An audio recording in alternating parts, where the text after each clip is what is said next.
Johan nua da soren sore ape sanami yatang drame pya ar tihin nua sore inso ke marang pira lekate minaya Sanjay Seth Ranchi का तो झारखंड या राजधानी कान ओंडे खन सांसद कना है संजय सेठ 300 के दुरुम जपाम कना संजय सेठ मिटे हुडिंग कार्यकर्ता खन मरांग सांसद हबी सेटर कान 319 के बिना तो उनिया जीवन रिया संघर्ष हो उनिया राजनीतिक बैकग्राउंड और कैरियर हो और इन काते नीत झारखंड रिया राजधानी या उका मॉडल स्टेट रे इलेक्शन हुई उकान उना को लगी थे चिकु नुया बुझे मेन जोंग कना तो उन को बड़ाया अदला तो बुन अतंग दराम दिकना और इन कते बुन गालमरा बुने हवा। आपका स्वागत है ट्राइब टीवी में। मैं तो पहले आपको धन्यवाद और बधाई देना चाहूँगा कि संथाली भाषा में एक चैनल, पूरे चैनल के लोगों को मेरी तरफ से ढेर सारी शुभकामनाएं, क्योंकि मेरा यह मानना है कि जिस समाज ने अपनी संस्कृति, अपनी भाषा, अपनी आबो हवा, अपने वेशभूषा छोड़ दी, वह समाज बढ़ नहीं पाता। समाज वही जिंदा रहता है कि हम अपनी तीज त्योहार, अपनी भाषा, अपनी संस्कृति, अपना पहनावा ओढ़ावा हम उसको जारी रखें, वही समाज जिंदा रहता है। तो ये जानकर बहुत खुशी हुई कि संथाली भाषा का चैनल, संथाली भाषा का अखबार तो है, लेकिन चैनल कोई नहीं था। मैं आपके माध्यम से संथाली भाषा भाषी जितने भी श्रोता हैं और दर्शक हैं, मैं आप सबका अभिनंदन करना चाहता हूं और नव वर्ष की ढेर सारी शुभकामनाएं, मकर की भी ढेर सारी शुभकामनाएं। और अभी तो कोरोना का काल है, ओमिक्रॉन बहुत तेज़ी से फैल रहा है और उस बीच में सोरेन जी जो हमारे बहुत अजीज और मित्र और साथ साथ में छोटे भाई और पॉलिटिकली और सामाजिक स्तर पर बहुत बड़े जानकार, और इनसे मैं यदा कदा सीखता भी हूँ और जागरूक एक नागरिक भी हैं। तो उन्होंने जब आग्रह किया तो मैं ठुकरा नहीं पाया और इस ओमिक्रॉन की लहर में भी अभी 2 दिन पहले ही मैं नेगेटिव हुआ, क्षेत्र में था और इनके आग्रह को नहीं ठुकराते हुए आज आप सबके सामने मैं हूँ और निश्चित रूप से जो इस चैनल के माध्यम से झारखंड में और रांची लोकसभा के अंदर क्या हम कुछ कर सकते हैं, कैसे विकास की नई गाथाएं लिख सकते हैं, उस पर निश्चित रूप से प्रकाश डालेंगे। और सोरेन जी का मेरा इस कार्यालय में हार्दिक अभिनंदन, हार्दिक स्वागत। चलिए, बहुत अच्छा, आपको बहुत बहुत धन्यवाद। आपकी ये शुभकामना मिली हमें और हमें ये उत्साहवर्धन करेगा हमारे आगे आने वाले दिनों के लिए। शुरुआत आपकी शुरुआती दिनों से ही करते हैं। एक ये कहा जाता है, ये माना जाता है या देखा भी जाता है कि एक आम कार्यकर्ता, एक छोटे से कार्यकर्ता भी संसद, प्रधानमंत्री या केंद्रीय मंत्री बन सकते हैं। ये इस पार्टी की एक खासियत है। आपने भी अपना संघर्ष कुछ ऐसे ही दिनों से शुरू किए होंगे, ऐसे ही वक्त से शुरू किए होंगे। पार्टी में आप कितने साल हो गए आपको? देखिए, ये पार्टी बिल्कुल हम कह सकते हैं कि grass root cadre base party, और तभी दुनिया का सबसे सशक्त, सबसे बड़ा दल। और आप देखो कि छोटे से छोटे कार्यकर्ता को बड़ी जिम्मेदारी, देश के आदरणीय प्रधानमंत्री नरेंद्र मोदी, आप देखो स्टेशन पे चाय बेचते थे, आज दुनिया के सबसे शक्तिशाली नेताओं में पार्टी के बदौलत।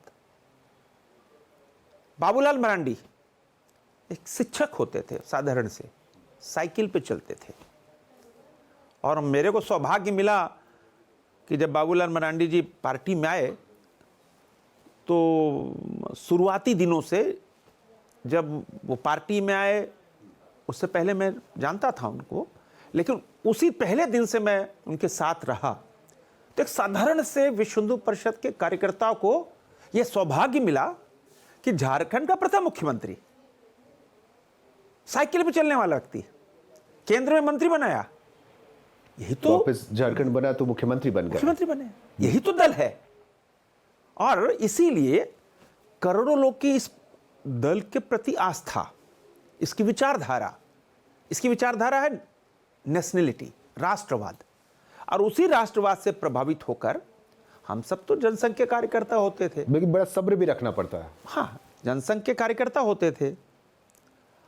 और हमको याद है कि जब जनता पार्टी में जनसंघ का विलय हुआ, उसके बाद दोहरी सदस्यता के बाद फिर हम सब अलग हुए जनता पार्टी से, तो उस समय अब्दुल करीम छागला बहुत बड़े पत्रकार होते थे, अटल जी के बहुत परम मित्र होते थे।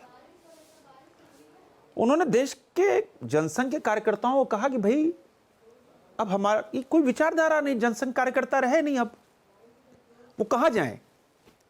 तो उन्होंने अटल जी से आग्रह किया कि अटल जी एक अधिवेशन हो जनसंघ के कार्यकर्ताओं का। और भारत की इस राजनीतिक क्षितिज पे एक नया दल उभर के आए। फिर अटल जी के आह्वान पर हम सब कार्यकर्ता मुंबई गए। लेकिन सोच अब्दुल करीम छागला, तो हम सब कार्यकर्ता युवा थे, हम सब कार्यकर्ता मुंबई गए। और मुंबई में उस अधिवेशन में सौभाग्य मिला हमको। और फिर सने सने हम सब बढ़ चले। और हमको वो दिन भी याद है कि ये 80 की बात है कि हम सब के मेरे आइडियोलॉजी जो मेरी निजी जो विचारधारा है, पार्टी की विचारधारा तो बहुत बड़ी राष्ट्रवाद। मैं ननी गोपाल मित्रा हम सब के यहाँ रांची विधानसभा के विधायक होते थे, और मैं उनका एक छोटा सा बूथ का कार्यकर्ता होता था। लालपुर मंडल के अंतर्गत बालिका उच्च विद्यालय में बूथ में संभालता था। हमको याद है कि उस चुनाव में ननी गोपाल मित्रा लगभग 1400 वोट से पराजित हुए, तो ज्ञानरंजन जी जीते थे उस चुनाव में। तो एक छोटे से कार्यकर्ता बूथ को संभालना, वहां से नई पारी की शुरुआत हुई और हम सब चुनाव हारे।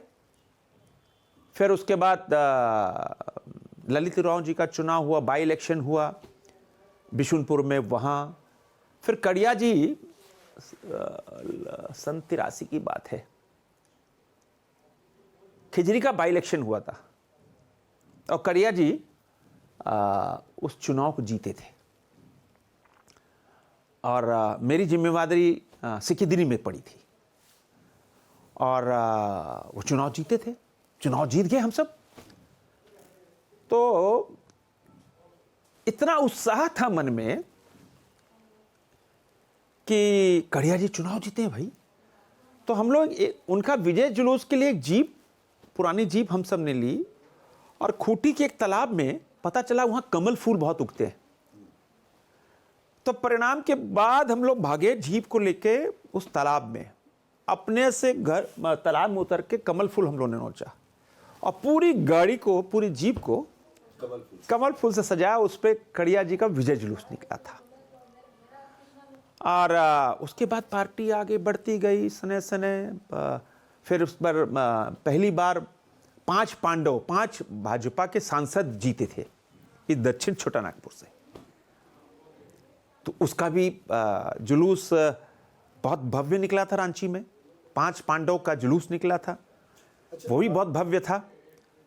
और हमको सौभाग्य मिला, जब आप राजनीतिक पारी की बात कर रहे हैं, तो 1980 में भारतीय जनता युवा मोर्चा रांची नगर के अध्यक्ष पद का, तो वहां से हमने शुरुआत की। और सन 1981 में, चुनावी राजनीति में आने में बड़ी देर लग गई आपको। मैं बताता हूं, 1981 में भारतीय जनता युवा मोर्चा का पहला राष्ट्रीय अधिवेशन प्रयागराज में हुआ था और पहला राष्ट्रीय अधिवेशन, और उस समय राष्ट्रीय अध्यक्ष आदरणीय सत्यदेव सिंह होते थे। बहुत बड़े प्रोफेसर, बहुत विद्वान, बहुत जानकार व्यक्ति थे और बहुत आकर्षक व्यक्तित्व। हम सब कार्यकर्ता बड़ी संख्या में, हमको याद है रांची से लगभग 1400 कार्यकर्ता हम उस समय, आप अंदाज लगाओ 1981 में,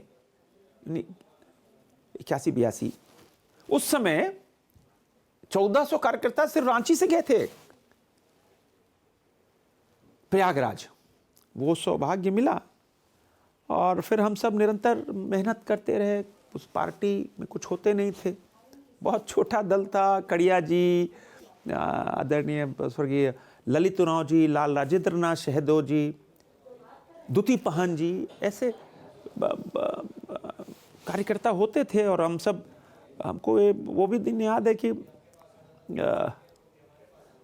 कड़िया जी को मैं मोटरसाइकिल बहुत उनको घुमाया, अपनी मोटरसाइकिल, मेरी हीरोना मोटरसाइकिल होती थी और 50-50 किलोमीटर साथ में घूमते थे। एक वक्त हो गया है, बड़ी अच्छी और बड़ी लंबी कहानी चल रही है, चूंकि वक्त भी काफ़ी लंबा दौर भी बीत गया है। एक छोटा सा ब्रेक का वक्त हुआ है, ब्रेक ले लेते हैं यहाँ, फिर इसके बाद संजय जी से बातचीत जारी रहेगी।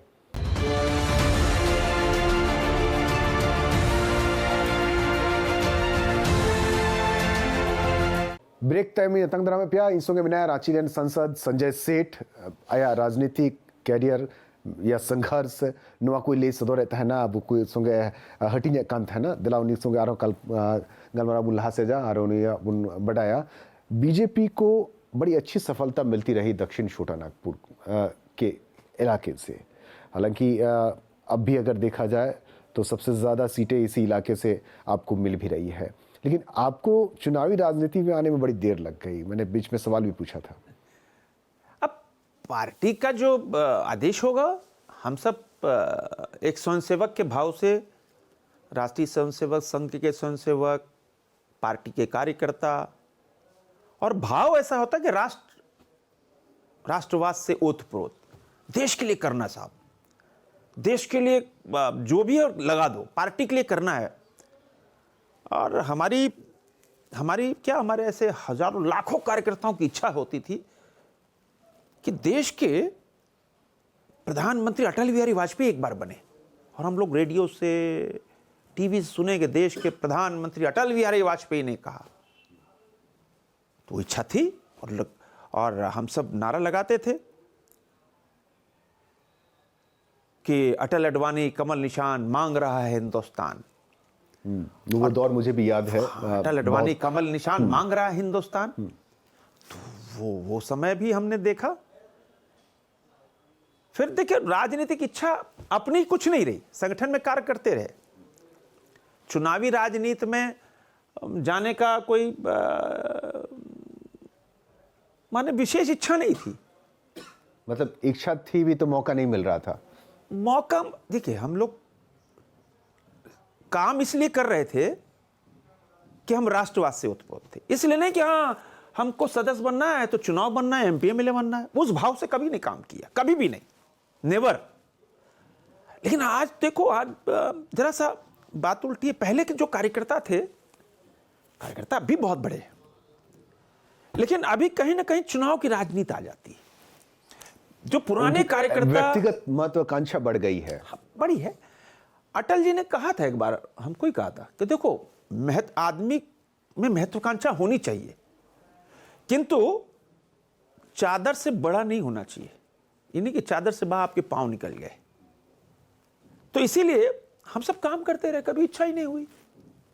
पार्टी ने इस बार आदेश दिया कि साहब आपको लोकसभा लड़ना है, लड़ लिए, जनता के आशीर्वाद से चुनाव जीत गए।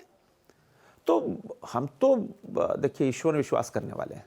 हम तो मानते हैं हुए वो जो राम रचि राखा, जो राम जी लिखे हैं वही घटित होगा। आप चरे वेती बड़े चलो बड़े चलो बड़े चलो, काम करते चलो। करते क्या है, वस्तुतः देखो, एमपी एमएलए को याद नहीं रखता। 1-2 दशक के बाद लोग भूल जाते हैं। 1 दशक के बाद कौन हमारा एमपी होता था, कौन एमएलए होता था, भूल जाएंगे लोग। अभी कितने सांसद बने, कोई याद है क्या?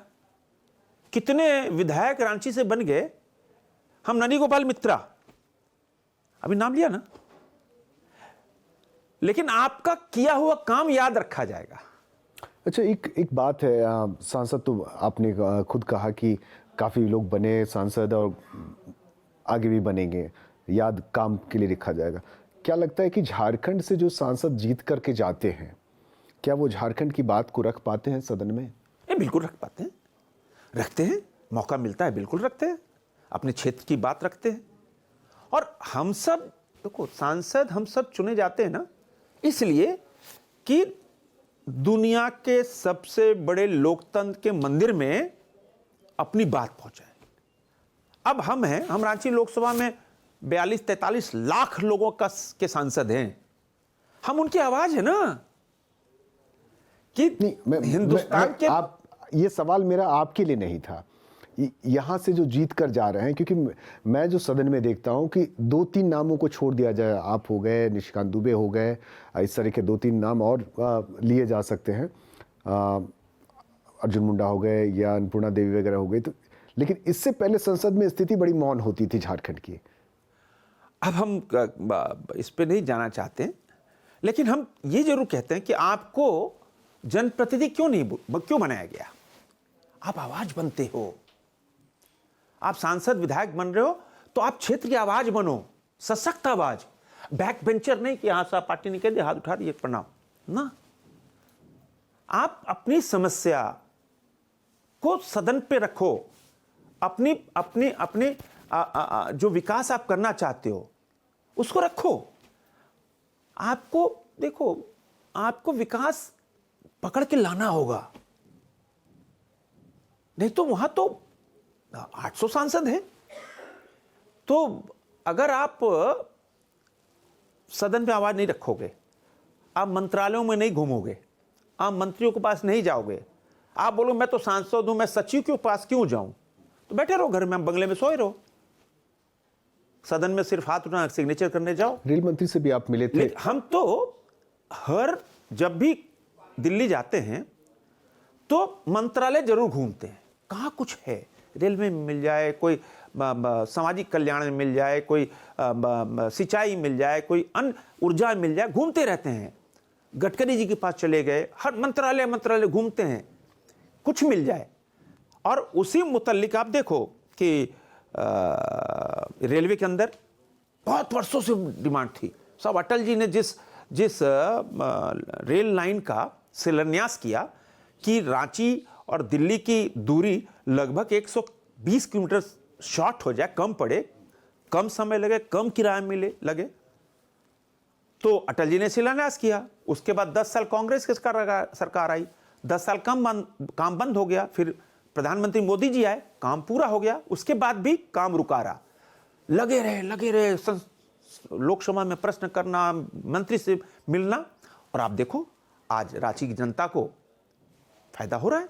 रांची से राजधानी वाया पिस्का, नगड़ी, टोरी होते हुए, लोहरदगा होते हुए ट्रेन चल रही है। अब प्रयास कर रहे हैं कि और ज़्यादा से ज़्यादा ट्रेन इस रूट पे चले। अब वही रूट पे वो ऑक्सीजन रूट हो गया। देश के दूसरी लहर में लाखों लोग की जान बचाने वाला वही ट्रैक है जिस पे ऑक्सीजन एक्सप्रेस दौड़ी, और उसी का प्रयास कर रहे हैं कि सब और ट्रेन चले। और नगड़ी में एक बड़ा स्टेशन तो है, एक बड़ा स्टेशन जैसे रांची में रांची जंक्शन हो गया, एक हटिया हो गया, टाटी सिलवे है, नामकुम हो गया, तो जहां नई रांची बस रही है, स्मार्ट सिटी, जहां विधानसभा, जहां माननीय उच्च न्यायालय, वहीं दूसरी ओर अनेक भारत सरकार की उपक्रम कार्यालय, और बड़ी तेजी से जहां शहर बस रहा है, तो उस पिस्का नगरी का स्टेशन भी अपग्रेड हो, उसके लिए मेरा प्रयास चल रहा है कि चलो भाई चलें, उस पर काम करें। एक बड़ा स्टेशन, हाँ, बड़ा स्टेशन बने, तो उस पर भी काम मेरे ख्याल से बहुत जल्दी उस पर पूरा हो जा रहा है। अब आप देखो कि सामाजिक कल्याण मंत्रालय, जब थावरचंद गहलोत जी थे, हम उनके पास गए कि सर हमारे यहाँ बहुत दिव्यांग जन हैं, उनके लिए कैसे ट्राईसाइकिल, कान और अन्य जो उपकरण होते हैं। एक बार मैं उनसे मिलने गया, शोरेन साहब आप देखो 70 लाख रुपए के 7-8 ट्रक सामान हमको दे दिया। फिर जिला प्रशासन को आया, फिर पिछले साल हमने सभी दिव्यांगों को बांटा। गए प्रयास किया तब ना मिला। गडकरी जी के पास जाते हैं, सड़क मिल रही है। अभी रातू रोड का जो एलिवेटेड रोड है, जो वर्षों वर्षों से टल रहा था, शिलान्यास होने जा रहा है। पिछले 15 वर्षों से नगड़ी का जो फ्लाईओवर है, आरओबी है, ऐसे ही खड़ा हुआ था, उसका शिलान्यास होने जा रहा है।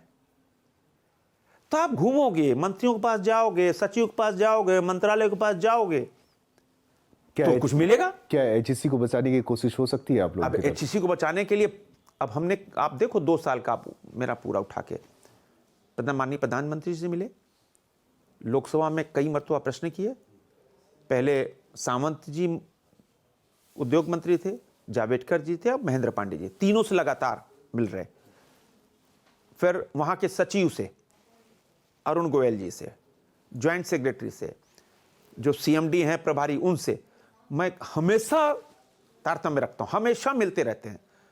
अभी स्ट्राइक खत्म हो गई, प्रयास है कि जिंदा रखो, लेकिन जो आज एचईसी का रहनुमा बन गए ना, डुबाया उन्होंने नहीं एचईसी को।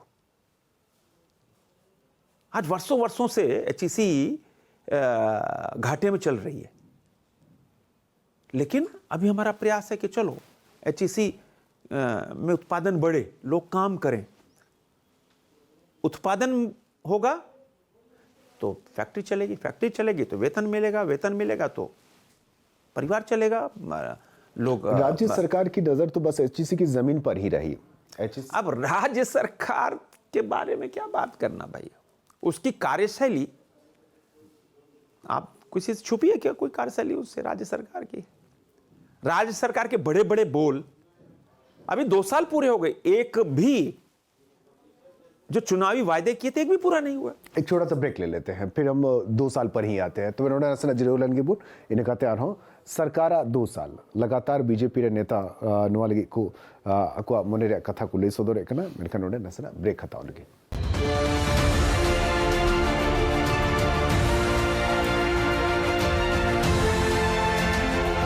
ब्रेक टाइम में आतंक में पिया पे पेंजल कना दा सोरेन सोरे 3 मरंग पेड़ा में नए संगे संजय सेठ चेतन सांसद सरकारा 2 साल नुआ लगे कथा ली हबलिदा ब्रेक लहारे दिला उना लहा से दिया 2 साल सरकार अपनी तरीके की बात रख रही है, विपक्ष अपने तरीके से अपनी राय, अपनी उपलब्धि या उपलब्धि गिला रही है।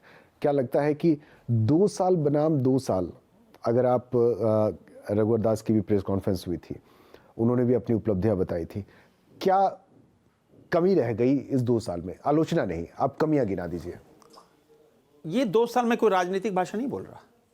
इन 2 सालों के अंदर जो उन्होंने जनता से वादा किया था, मैं आ रहा हूं, उन्होंने कहा था 5.5 लाख नौकरी देंगे, नहीं तो कुर्सी पे लात मार देंगे। 1 साल हो गया, 2 साल हो गया, कितनी नौकरी मिली? 0, कहीं कोई नौकरी। उद्योग कहां खुले? जो पहले से उद्योग चल रहे थे, उद्योग बंद हो गए, लोग भग गए। हमारे रांची लोकसभा में ऐसे 20,000 लोग जिनको रोजगार मिला था, जब फैक्ट्री बंद हो गई बेरोजगार हो गए, फैक्ट्रियां बंद हो गई, चली गई। अब आप देखो बिजली राजधानी रांची में बिजली 5-5, 6-6 घंटे और लोड शेडिंग है। ग्रामीण इलाकों के अंदर बिजली 17-18 घंटे बिजली रह नहीं रही है। बिजली विभाग में आगे बढ़ो, ट्रांसफार्मर 2-2 महीने ट्रांसफार्मर नहीं लग रहा है, बिजली के पोल नहीं। हमने भाई साहब वो भी समय देखा था, भाजपा की रघुवर जी की सरकार थी, सुबह ट्रांसफार्मर खराब, शाम को ट्रांसफार्मर बदल जाता था। ग्रामीण इलाकों में 20-20 घंटे, 22-22 घंटे बिजली रहती थी। आज न बिजली है, न ट्रांसफार्मर है, न बिजली के पोल है। कहते हैं कि 2 साल के अंदर न ट्रांसफार्मर न बिजली पोल का टेंडर नहीं हुआ। कहां से बिजली पोल आएगा? कहां से ट्रांसफार्मर आएगा? जो सब स्टेशन 2 साल से बन के तैयार हैं, अभी जाके उन्होंने उद्घाटन किया। हम हल्ला करते रहे, धरने पे बैठे कि भाई सब स्टेशन बन के तैयार है, ग्रिड बन के तैयार है, उद्घाटन कर दो ना। 2 साल हो गए, अब जाके 2 साल बाद उद्घाटन की तिथि 2 साल बाद तय हुई। अब आप देखो लॉ एंड ऑर्डर, पूरी तरह ध्वस्त है। लॉ एंड ऑर्डर आप देखो, आप खूंटी शाम को 7 बजे के बाद नहीं जा सकते हो, पलामू तो छोड़ दो, साहिबगंज, अमड़ापाड़ा, लिट्टीपाड़ा, देवघर, दुमका तो रात को छोड़ ही दो। लॉ एंड ऑर्डर पूरी तरह ध्वस्त है। ऐसा कोई दिन नहीं जाता है जब नक्सली हमला नहीं करते हो। रोजाना कहीं आग लगा दी, कहीं डंपर जला दिया, कहीं कुछ चला दिया। आखिर क्या वजह रही कि इतनी अच्छी लॉ एंड ऑर्डर भी पूरी तरह कोलैप्स है। आए दिन हत्याओं का दौर जो चल रहा है बहुत तेजी से। आप आओ सड़कों की व्यवस्था, हम तो एक एक हर चीज गिना रहे ना। सड़क बेहाल है। अभी हमने ग्रामीण विकास सचिव से हम गए भाई कि भैया सड़क क्यों नहीं आप बना रहे हो ग्रामीण इलाकों उसमें? कैसा फंड नहीं है, फंड का रोना है। ग्रामीण इलाकों में सड़क पूरी तरह जर्जर हो गई है, शहर में सड़क जर्जर है, कहीं कोई विजन नहीं है। अब आप अस्पताल आओ, चिकित्सा उसमें आ जाओ, स्वास्थ्य सेवा। हाईकोर्ट ने क्या कहा कि लोग जब शमशान पहुंच जाएंगे तब जागोगे क्या? माने स्वास्थ्य सेवा में हमने कभी कल्पना नहीं की थी कि स्वास्थ्य सेवा, जब कोविड 1, कोविड 2, अब तीसरी लहर आ गई, अब उसमें भी चरमराई हुई व्यवस्था। कौन देखेगा, कौन करेगा? शिक्षा वही हाल है। तो आम जनता को क्या चाहिए? स्वास्थ्य, शिक्षा, अच्छी कानून व्यवस्था, यही तो चाहिए। सड़क यही चाहिए, बिजली। कहीं भी आप सक्सेस नहीं हो। कारण कि साहब कह सकते हैं कि कोई विजन या लैक ऑफ कोऑर्डिनेशन या एक इच्छा शक्ति है। आप इच्छा शक्ति की कमी है। जैक में क्या हुआ? आप जैक जैसे संस्था में 3 महीने से 4 महीने से पद खाली है। शिक्षा मंत्री ने भेज भी दिया जैक के अध्यक्ष उपाध्यक्ष की सूची, नहीं हो रहा है। बीडीओ, सीओ, प्रखंड कार्यालय मिलते नहीं है।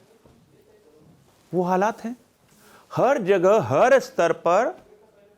यह सरकार विफल है। मैं इसलिए नहीं करूंगा, भाजपा का मैं कार्यकर्ता हूं इसलिए बोल रहा हूं।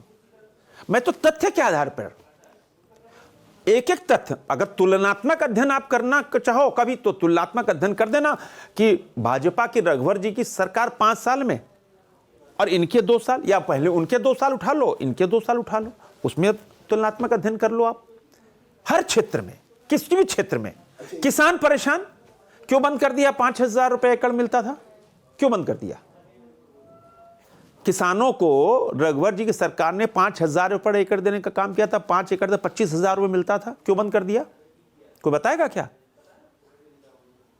खाद नहीं मिल रहा है, बीज नहीं मिल रहा है। धान पिछली मरतबा कह दिया ना, धान गीला है नहीं खरीदेंगे, खरीद भी लिया तो उसका पैसा साल भर नहीं। कौन जवाब देगा? किसान परेशान, छात्र सड़कों पर, भाई छात्र परेशान, बेरोजगार परेशान, महिलाओं की क्या स्थिति आप देख लो। तो हर क्षेत्र में कहीं से नहीं लग रही कि रूल ऑफ लॉ यहां एस्टैब्लिश है या कानून का शासन है, नहीं लग रहा है। एक भी वायदे जो आपने किए थे जनता से, एक भी वायदे पे पूरा नहीं, काम ही शुरू नहीं हुआ है। स्थिति इतनी भयावह हो चुकी है और हम कह सकते हैं कि सरकार ट्रैक से उतर गई है। और क्या हो रहा है आप किसी से छुपा नहीं चाहे। आप देख लो सिमडेगा के अंदर संजू प्रधान के साथ क्या हुआ, हमारी बेटी बहन रूपा तिर्की के साथ क्या हुआ, क्या न्याय मिला? क्या मॉब लिंचिंग आपकी सरकार के वक्त में भी काफी हुए, क्या न्याय मिला क्या रूपा तिर्की के? मॉब लिंचिंग की अगर बात करें तो बीजेपी के सरकार के वक्त भी काफी मॉब लिंचिंग की घटना हुई थी। बहुत नहीं, ऐसा मत करो। जो घटना हुई त्वरित कार्रवाई हुई। अभी तो कुछ नहीं है, अभी तो सिफर है, शून्य, कोई कार्रवाई नहीं होती है। आप हल्ला करते रह जाओ, हाँ कोई मतलब नहीं है, कोई कार्रवाई नहीं है। इनका ध्यान किस पे है? शराब पे।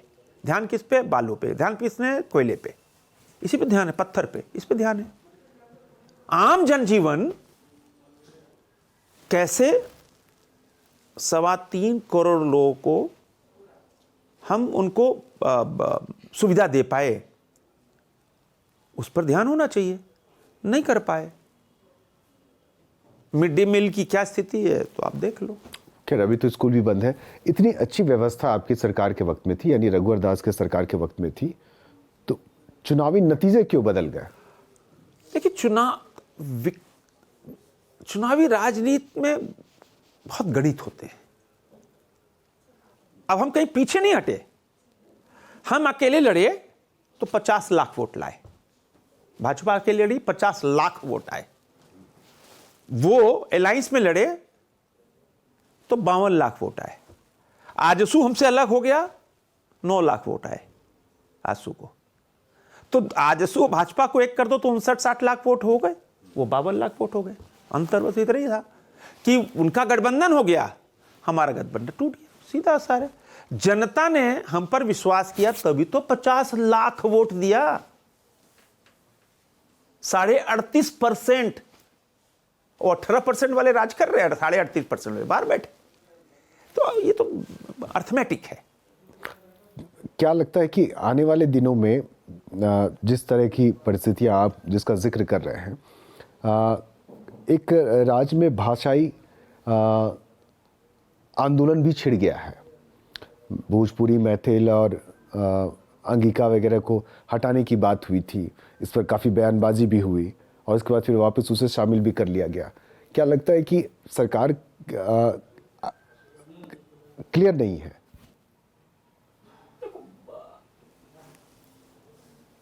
भाषाई विवाद पर आपका क्या कहना है? जनप्रतिनिधि जो होते हैं ना, या सरकार जो होती है, 3.25 करोड़ झारखंडी उनके नागरिक हैं। उनकी हर तरह की परेशानी, समस्या को एक ही नजर से देखना चाहिए। और हम सबका सम्मान करते हैं। हम सबका सम्मान करते हैं। हम तो उस विचारधारा वाले लोग हैं। भारत एक मजबूत राष्ट्र, और प्रदेश मजबूत होंगे तो देश मजबूत होगा। हम उस भाव से काम करते हैं और उसी भाव से काम कर रहे हैं। चलिए, एक और ब्रेक का वक्त हो गया है। नोंडना जीरो लन की इन्हें कहते मुझे दे निदो गालमरा हुआ का मोड़े स्टेट रे इलेक्शन हुई लगी उना को इलेक्शन बाबत गालमरा हुआ।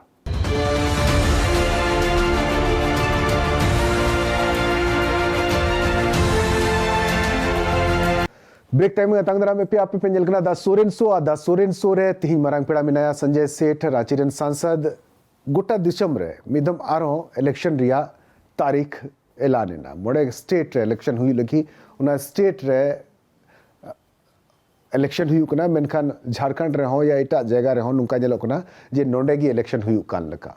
संजय सेठ मिनाया संगते दिलाउनाल के बुबुन काल वालों की 5 राज्यों की चुनाव हो रही है, लेकिन जिस तरह झारखंड में कुछ मुद्दे उठाए जा रहे हैं या प्रधानमंत्री के काफिले को रोकने की जो साजिश हुई या इसे जिस भी तरीके से ले उसको लेकर के जिस तरह के आंदोलन हो रहे हैं, लगता है कि राज्य में ही चुनाव हो रहा है।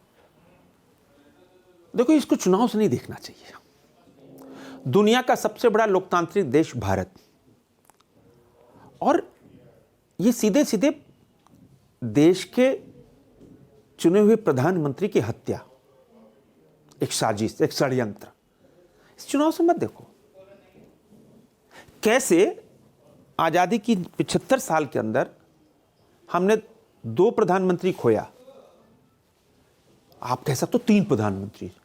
लाल बहादुर शास्त्री जी की आज तो उनकी पुण्यतिथि भी है। आज तो जब आप सोरेन साहब बात कर रहे हो तो ऐसे सालीन लाल बहादुर शास्त्री जी की पुण्यतिथि है, उनको भी ऐसे ही खोया हम सब ने। उस पर तो भी अभी कुछ स्पष्ट नहीं हो पाया कि कैसे उनकी मृत्यु ताशकंद में हुई। लेकिन इंदिरा गांधी और राजीव गांधी, अब आप देखो कैसे एक सोची साची रणनीति, एक षड्यंत्र। प्रधानमंत्री एयरपोर्ट से चलते हैं, 1 घंटा 45 मिनट लगते हैं, 1.25 घंटे उस ब्रिज पे पहुंचने पे। इन पौने 2 घंटे के अंदर एसपीजी को क्लियरेंस दे रहा है डीजीपी कि साहब सब ठीक है, बढ़िया आगे, क्योंकि उसमें मौसम खराब था।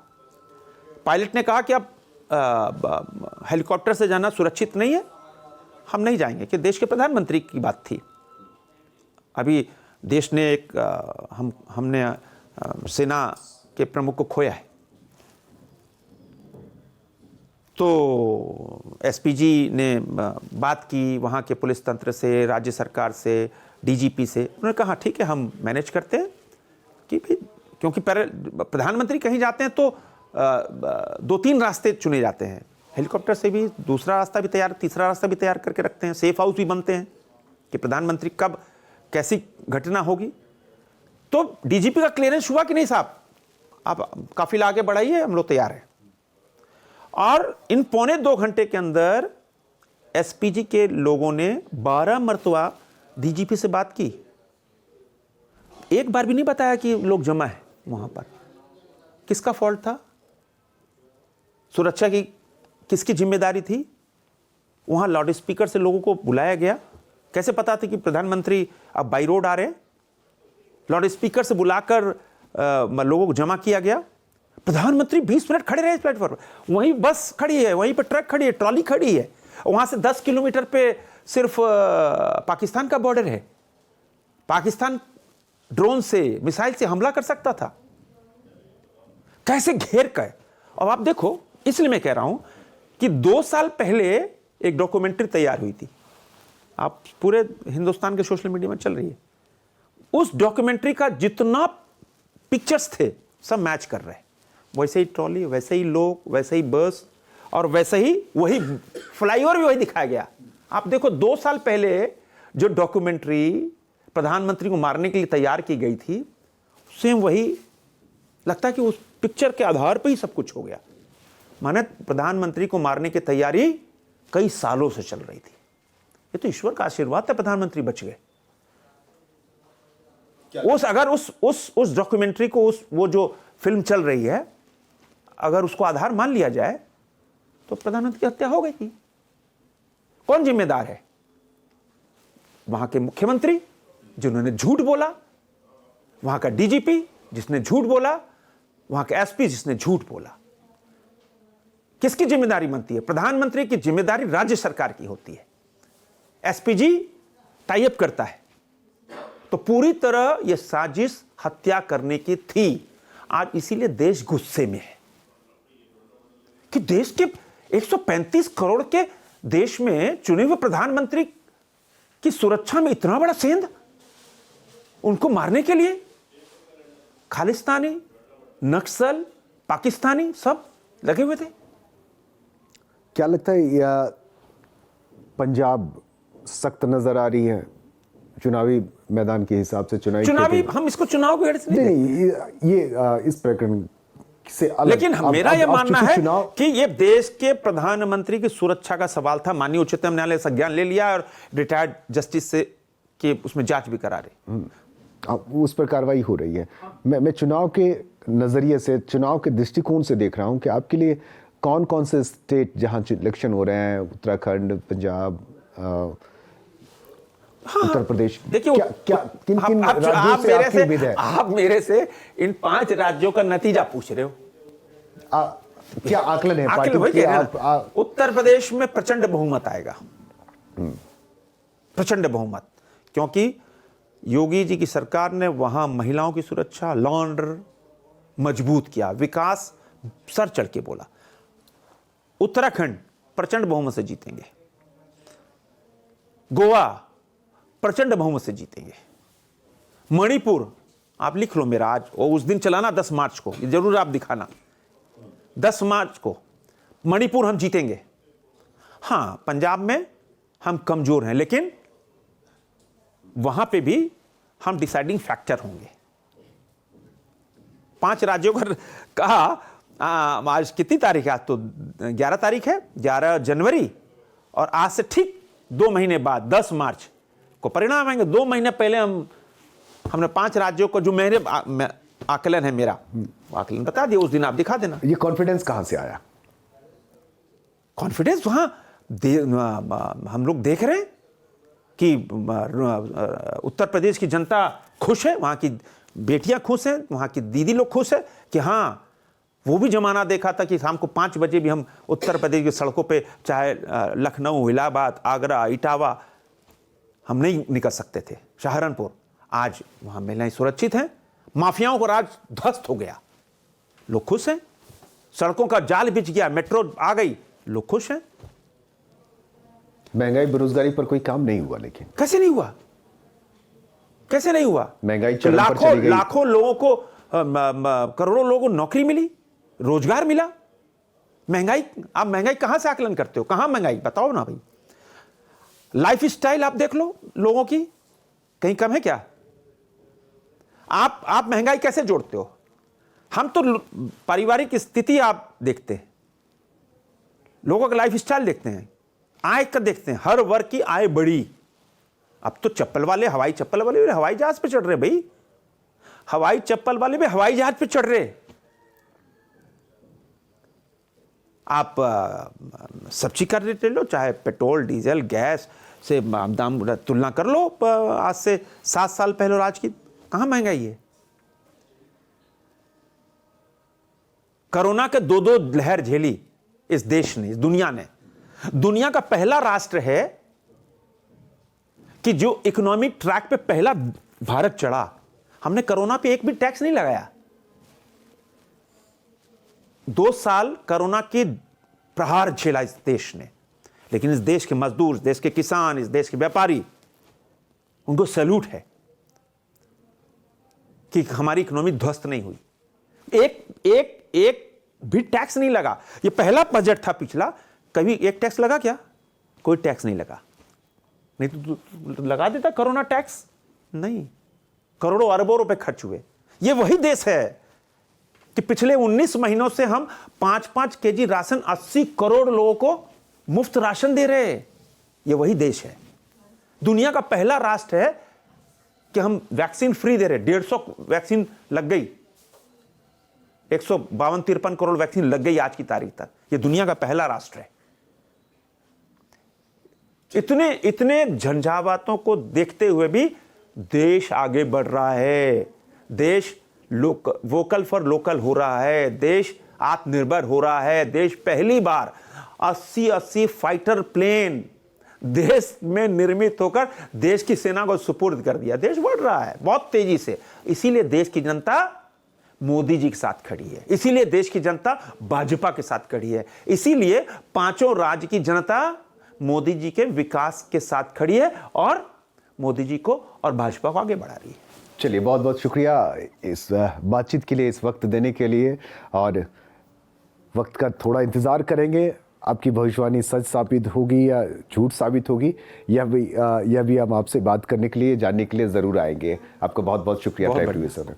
तो मैं आजम दिया सांसद संजय सेठ और दो मोड़े स्टेट का इलेक्शन हुई कान उना लगीते हैं का भविष्यवाणी का ये लेकिन उन सही हुई तो वे तीन लगी तो लगी आर हिजुकान एपिसोड रे मिटे नवा पेड़ा संगे नुका गे नवा नवा गालमरा हुआ। जोहार।